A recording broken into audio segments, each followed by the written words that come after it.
আমার ভাইকে খুন করবেন, আমরা ঘরে বসে আঙ্গুল চুষবো নাকি?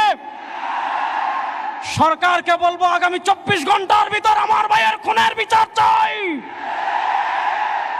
আমাদের শরীরে চাঁদাবাজির কোনো গন্ধ নাই। ইসলামী আন্দোলন বাংলাদেশের কোন কর্মীর শরীরের গায়ে চাঁদাবাজির কোনো দাগ নাই। 2024-এর জুলাই আগস্টের বিপ্লবে পীর সাহেব চরমোনাই নেতৃত্ব দিয়েছেন। তার কর্মীরা চাঁদাবাজির প্রতিরোধ করবে, তাদেরকে খুন করবেন, বাংলাদেশে আগুন জ্বালিয়ে দেব। যে আজকে প্রধানমন্ত্রীকে আমি লক্ষ্য করে বলছি, বর্তমান সরকারকে বলছি, প্রধানমন্ত্রীর কথা এবং তাদের তৎপরতা দেখলে তো খুব ভালোই লাগে, কিন্তু তার আশেপাশে যারা রয়েছে তাদের তৎপর হতে হবে। নালে গণ অভ্যুত্থান 2024 হাজার হাজার তাজা তাজা প্রাণগুলো রাস্তায় যে ছড়িয়েছিল সেটা সম্পূর্ণ ব্যর্থ হবে, আর ব্যর্থ হতে আমরা যেতে পারি না। 18 জুলাই থেকে নিয়ে 36 জুলাই পর্যন্ত একটানা রাজপথে নেতৃত্ব দিয়েছে ইসলামী আন্দোলন বাংলাদেশ।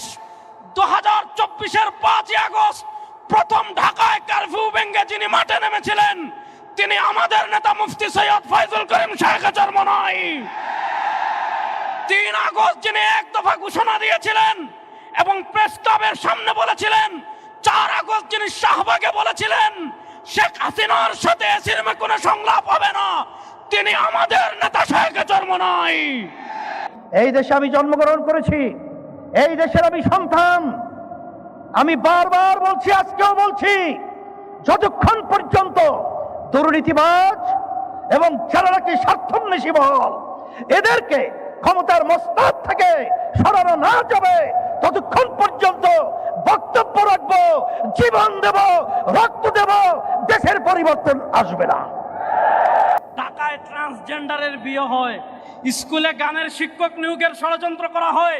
আমাদের নেতা বিশ্ব ইসলামী রাজনীতির অন্যতম সিপাহ সালার পীর সাহেব চরমোনাইকে সামনে রেখে বলছি, যদি বাংলাদেশে ইসলামী মূল্যবোধ বিরোধী, কোরআন বিরোধী, সুন্নাহ বিরোধী কোন আইন পাশ করার ষড়যন্ত্র কেউ করে, আবার একটা যুদ্ধের জন্য আমরা প্রস্তুত আছি।